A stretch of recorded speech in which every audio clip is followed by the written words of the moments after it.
am Deidre Quinn, and welcome to Pending and Trending, a podcast that started in real estate and grew into so much more. Here, we talk about the power of building wealth, creating opportunities, and designing a life that lasts for generations. With expert guests and real conversations, my mission is simple: to help you elevate your journey and build the legacy you deserve. Welcome back to Pending and Trending. Our guest, Jean Trowbridge, is the founding partner of Trowbridge, Nieh, LLP, a nationally recognized law firm specializing in syndication and securities law. With decades of experience as both an attorney and former real estate syndicator, Jean has played a pivotal role in helping clients raise hundreds of millions of dollars in private equity. He is also the author of acclaimed book, It's a Whole New Business, widely regarded as a top resource in the real estate syndication field. Based in Lake Forest, California, Jean is a sought-after educator and speaker known for his practical, investor-focused legal guidance. Welcome, Jean. Happy to have you on. I'm honored to have you here as our guest today, and I can't wait to dig into the conversation. And what initially sparked your interest in syndication and securities law? Okay, there were two things, and this is really funny because one of them applies to everyone who's in the business, and then another one applies to me. I was just selling real estate back in the early 70s and selling commercial real estate. And what I found is the ownership of the properties that I was going to sell were always limited partnerships or corporations, as opposed to when I started out selling houses, it was the husband and wife sitting around the kitchen table. And I said, I don't understand this ownership structure. So I started studying limited partnerships and corporations and all that, and realized that if I was going to do commercial real estate, I needed to learn all about that. That was important. And then at one time, I found a property that I thought I'd like to buy. I had been doing some of my own investing by myself with my own money, and I found this property, and it wasn't a property that I could buy by myself. So I went out to three guys that I had gone to college with and pooled their money, and so the four of us bought this property. Now, I started out by saying every syndicator has one of these things. Every syndicator is a syndicator because they found a property that they can't buy themselves, or if they could, they don't want to spend all their money to buy it. So that's why everyone gets in the syndication business, because you're going to need to pool money from other people to buy some real estate. I don't think everyone starts with an educational study in what's going on in limited partnerships and LLCs and all that, but that's how I got started, Deidre. Okay, great. So what lessons did you learn from those that remain relevant today? Tracking my career, I spent about 20 years doing that, raising money from other investors to do deals. I did 16, probably the basic part of my syndication career is I did 16 offerings, 2 properties in each offering, where I built self-storage. We built self-storage facilities. We got them built. We got them maybe 10 or 15% leased up, and then we sold them to long-term operators because I didn't want to be a long-term operator of self-storage. So the thing I really learned was to match the investors with the investment. If we were going to buy a piece of dirt and build something on it and only get it partially leased and then selling it, I wasn't going to look for investors who wanted to get a check every month to help with their current income, because there weren't going to be any checks. It was just going to be one lump sum when we sold the property. Right. So I was looking for people who had their current income all solved, and now they were looking to build their equity, their net worth. And that's what I learned. You have to match whatever the project is you're doing and the economic benefits with investors who need those economic benefits. Did I explain that right? You did, yes. If you need a check every month to help you buy groceries, you can't buy a project that's a building project and for 3 years there's no money. Understood. That Understood. just doesn't work. So you mentioned the self-storage units. What other types of investments did you start off in? The first deal I did with my three friends was an apartment building, and I learned pretty quickly that I wasn't great at managing apartments. They're very heavy duty management.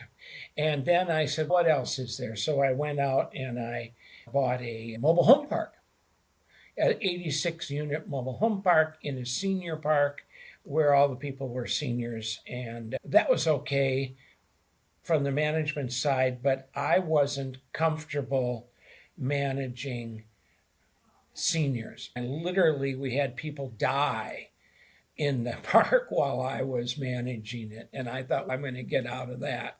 So I decided I'd look for something where there were maybe 5, 6, 700 units, one bathroom, and no one slept there overnight. So that turned me to self storage. Okay. And that's what a good self storage project is. Everyone just has their little 10 by 10 cubicle, their overhead door. Hopefully, no one sleeps in it, although I could tell you stories about that. And I uh, bet. and then one bathroom and a live-in manager. So it was perfect. And even to get out of the management more, I decided we'll just build them and get them started and sell them to someone else. So now, are you still doing self-storage I'm today? not, no, I'm not doing that anymore. In After 20 years in 1995, I decided that I'd done enough of that. And one of the things that drove me out of the business, Deidre, is I had one year I sent out 1,867 K1s, which is like a 1099. So I had, we stuffed a lot of envelopes and did a lot of paperwork, and it was just too much work. I had too many investors. I had about 900 investors I was managing, and I decided I'd done that. So I went to law school. When I was 45, I went to law school, and now 30 years later, I'm a syndication attorney. I went to law school just to do one thing, to stay in the business, to stay in the securities business, which I knew all about from one end, And Right. now if I could add the legal end to it and understand both parts, I thought I would be attractive to clients, and that's what happened. What a story. What a story. Yeah. That's a great, let's move towards talking about what you're doing now and understanding why it's important for professionals to know what qualifies as a security. Oh, that is important. When you raise money from a group of people and they're expecting that the outcome is going to be profitable for them, but they're counting on you to do it, it's a security. And technically, the terms are when it's an investment of money in a common enterprise with an expectation of profit through the results of someone else. Boy, the government has an interest in figuring out what is that someone else doing with all these investors' money. And so in 1931, they passed the securities law, the first securities law, and in 34 they passed another one. I guess it was 33 and 34. But ideally, to manage the person who was raising the money and make sure that the people were taken care of. And so that's still the law today. If you take 4 or 5 people and say, let's go buy an apartment house, we're going to raise $1 million from you, and you're going to do your whatever you do, you're going to be passive, and I'm going to run it. That's a security. So I have to follow the rules. And if I don't follow the rules, I could go to jail. You need to stay out of jail. You need to do this legally. Most people don't understand that. They just think, I'll just put some friends together. And you always use the term friends and family. I'll just do some friends and family and no one cares. That's not going to work. So, how can agents and investors stay compliant? They can stay compliant by, first of all, educating themselves to the fact that when they do pool resources from other people, even if it's one person and you're in charge of their money, the government has an interest in making sure that you do it right to protect the investors. The securities law is an investor protection act, and it's a criminal statute. So you need to make sure the investors are protected and you don't do anything wrong. In selling residential real estate, you talk about the fiduciary duty that you Hmm. have to your clients, and that's important. Right. But in syndication, it's with a capital F, fiduciary, because you take their money. When you're selling houses and doing all that, I never took anyone's money. We put it into escrow and title company and the deal closed. But in syndication, you take their money, they send you the check, and you have the money for 6 or 7 years until the project sells. And so your fiduciary duty is very important. And in the syndication business, when I say the capital F, I'm talking about fraud. Okay, and this is where you get in trouble. You say something that isn't exactly right, or you don't say something that you should have said, and your people act on it, and they lose money, and you'll go to jail. So they need to educate themselves, and I guess I would say they need to find an attorney, and the attorney will help them get educated, and always use an attorney to draft your document. This is not a do-it-yourself a self business, and there's no pre-printed forms. Your state real estate association may have pre-printed purchase and sale agreements. We don't have anything like that. The attorneys draft the documents from a plain piece of paper to when it's finished. And how would you recommend an investor go about looking for an attorney to review something? I think the attorney needs to draft it from scratch. So we need to find an attorney that will mentor you and help you get started and do the work and follow through. And my feeling is that I have a pretty active YouTube channel. You've been there. And we do a lot of what I call education based marketing. We're telling people all the time. And I would go to YouTube and I would use the internet and I would research, see if I could find an attorney that's active, that when by watching them it looks like they're a real person, you could talk to them, and they really don't have to be local, because the securities laws, Deidre, are federal law, and so I can work anywhere. We can buy international properties, we can work in any state, not like the real estate law where it's all state specific, but the securities law we can work anywhere, so you can find someone no matter where they are. And there's probably 10 of us on the internet who are quite active, and you can call them and talk to them. That's what I'd do. I'd start with an internet search or look at books. Like I have a book. There's probably a couple of books out there. If you go to Amazon and you search on real estate investments, you'll probably find some authors that have written books on securities laws. That's right. And I understand that you do have a book, and I'll get back to that at the end as well. But you have a book called It's a Whole New Business. Isn't that correct? Yes, and the reason it's called It's a Whole New Business is when I wrote the first edition, I was writing it for real estate brokers who didn't understand that if they went out and found 4 or 5 people to buy a building, that they were leaving the real estate industry really and moving over to the securities industry. Yes, the asset was real estate, but the clients were the people and managing their money, and you had to do it the right way. Now, in the securities laws, we do all sorts of things other than real estate. Right now, as we're speaking, I'm helping a lady in Phoenix build a French Vietnamese restaurant. She needed to raise $8 million to lease a building and build a restaurant. I've done racehorses. I've done a hockey team. I've done fiber optics cabling. There any place that the entrepreneur needs money. First, you use your own money, then you use your parents' money, and then you use the bank's money, and then you still need more money. Anytime you go to the marketplace and try to borrow, or get equity from investors, you're in the securities business. So it doesn't make any difference what you're doing. You're selling a security. Right. So, what are some of the defining features that make something a security? The defining feature is someone else is in charge of your money. You give the money, that's the fourth prong, through the efforts of someone else. The other defining features are everyone is investing money or some value, something of value, in a common enterprise. There's an LLC that owns the building. There's an LLC that owns the hockey team. So everyone's money is in one place and you're looking to make a profit. This is not like a GoFundMe page. A GoFundMe page is that Gene Trowbridge needs braces. Will you all chip in and help me so I can get my braces? But there's no expectation of profit. Yes, all the money goes in one account and you put in money and Gene runs the money, but it's not a business. And that's the difference between GoFundMe and all that and what we do in the securities law. And it came out in really the term crowdfunding, which is part of the thing in this discussion. Crowdfunding is really GoFundMe.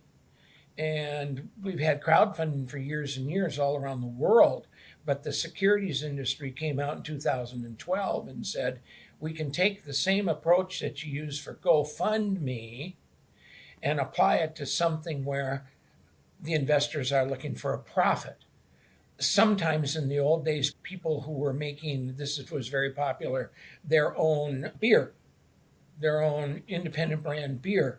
And if they needed some money to buy equipment and all that, and if you gave them some money, they'd send you a case of beer. Okay, that's not profit, or a T-shirt or whatever. And the Congress said, why don't we let those people raise money and share the profits with investors? And here comes the word crowdfunding, which is really an outgrowth of GoFundMe, except the change is you're expecting a profit.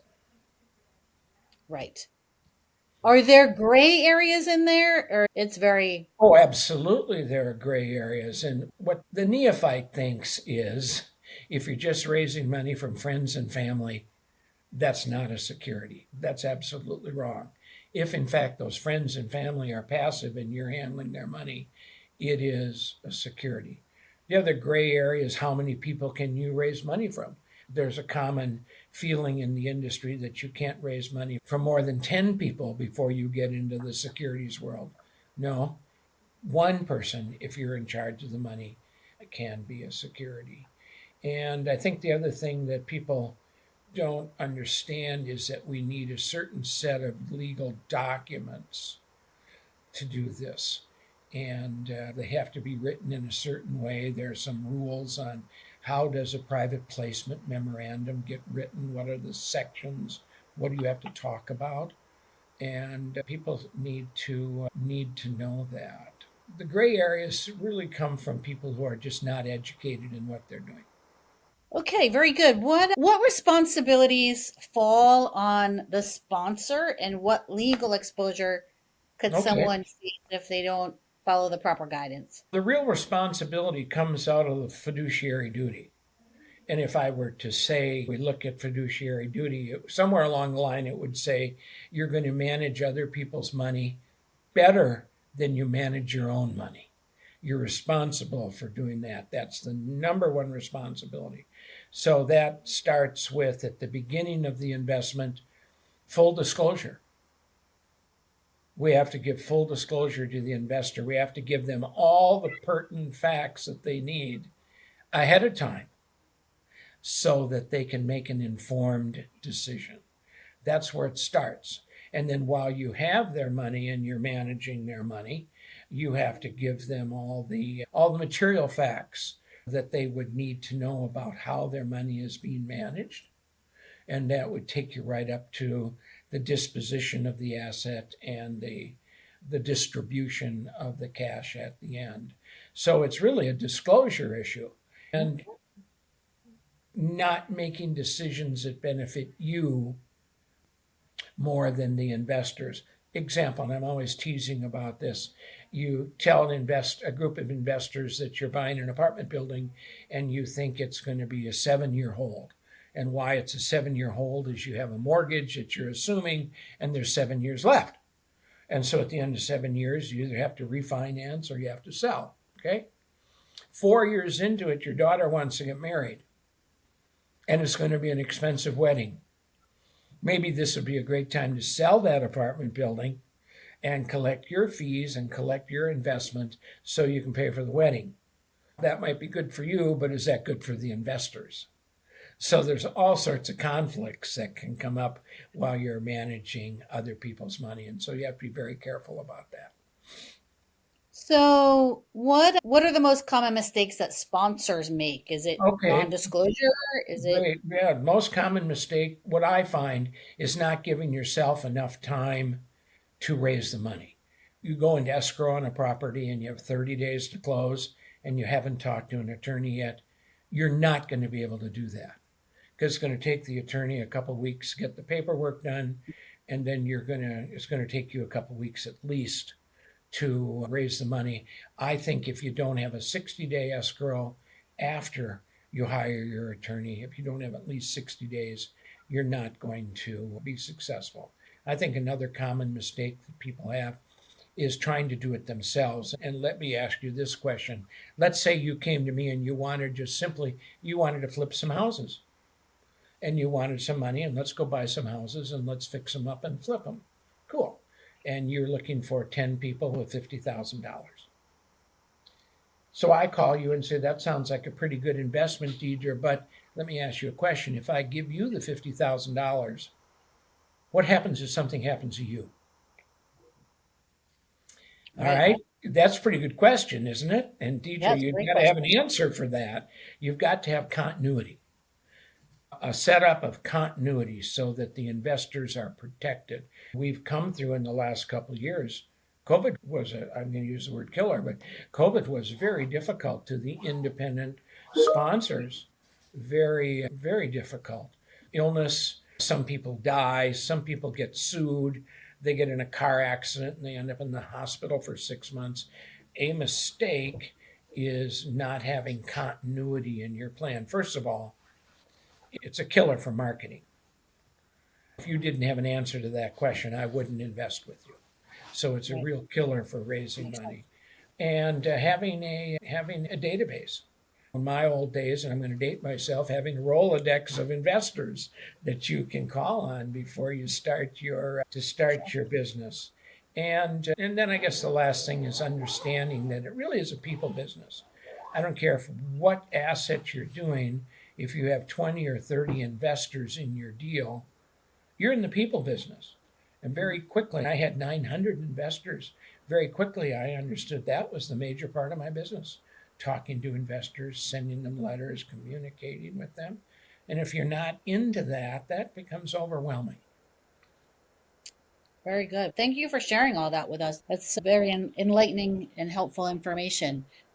So basically, people should prepare before they begin raising money. They should have a plan. They should speak to their attorney and they should have the answers to those very important continuity questions. And what else would you recommend? Are there other things that you recommend that they should do before they begin raising money? If I was doing my class, I have 10 steps that you'd go through. And the first thing I would say is find a partner to do this with so that we solve the continuity problem. It's just not fair to investors to go out there and do it by yourself. And the second thing I would say is have your database of potential investors. You're always trying to build your list of investors, but have a good idea if you think you're going to raise $25,000 from investors. Do you have 10 or 15 that you think will invest with you? And if you do, then you know how much money you can raise. Don't start with a $10 million project your first time if you only have 10 $25,000 investors. You have to do that. And the third thing is to just do one investment the first time. Because one of the questions that investors ask you, after I asked you, Deidre, if you had continuity, I'm going to ask you, have you done this before? And you may have a great background in real estate, and that's wonderful. That's why I'm interested, first of all, in investing with you. But have you ever run a project where you have 15 investors? And everyone has had to say no. We all had to say no the first time. So we need to get a deal done.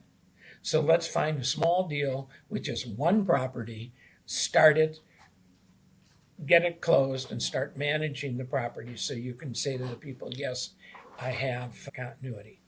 I have track record. The third thing I think that people are going to ask is, this is a good deal for all of us, but are you going to have any skin in the game? Are you going to invest any of your own money in this? Why would I invest if you're not going to? So that's a pretty important question, right? And the last question I think that they should ask, and none of this has to do with the property. I've talked about continuity, track record. Do you have skin in the game? I haven't talked about the property yet. And the last one isn't about the property either. It is, if something happens to me as an investor, is there a way to get my money back? So you need to say, I've hired an attorney, and the attorney is drafting documents that have liquidity provisions. And I can explain that to you. Those are the 4 questions an investor should ask before they even ask you how many units in what part of town or anything like that, I think. Very helpful, very helpful. And if people want to learn more about what you do, and you mentioned a class that you teach, and if they want to download your free Book. PDF download of your book, It's a Whole New Business, where can they go? Where can they find you? Our website. Our website will get you everything you need to know. It's tnllp.com for Trowbridge Nieh Limited Liability Partnership. tnllp.com. And when you go there, you can get the free download of PDF of my book. You can sign up. We'll send you a free copy of the book just for the $9 at postage. And then you can schedule an interview with me, a free consultation, or Jonathan, my partner. You can, there's one other thing, you get to our YouTube channel. Our YouTube channel is just Trowbridge Law. And look, you've been to the YouTube channel. And I have. Yes, I have. There's a lot of information educational stuff there, sure. So that's why I think it all starts right with our website, Deidre. Very good, very good. So, is there any one last thing that you want to add to our listeners that you want them to know before we wrap up?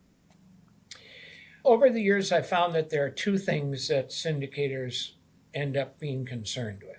Number one is the care and maintenance of investors can become overwhelming, depending upon how many you have and how big of a company you want to have.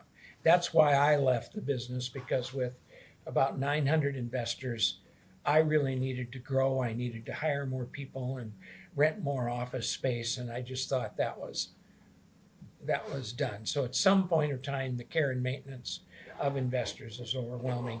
And the other thing is, there's always risk that you don't count on. In 2017 and 18, we were putting together legal documents, and we never talked about this pandemic that would come through. And if you were going to buy apartment buildings, you were going to end up with apartment buildings you manage that you could not go into the units. And some jurisdictions told apartment renters they didn't have to pay their rent. How did we know that? We didn't know that.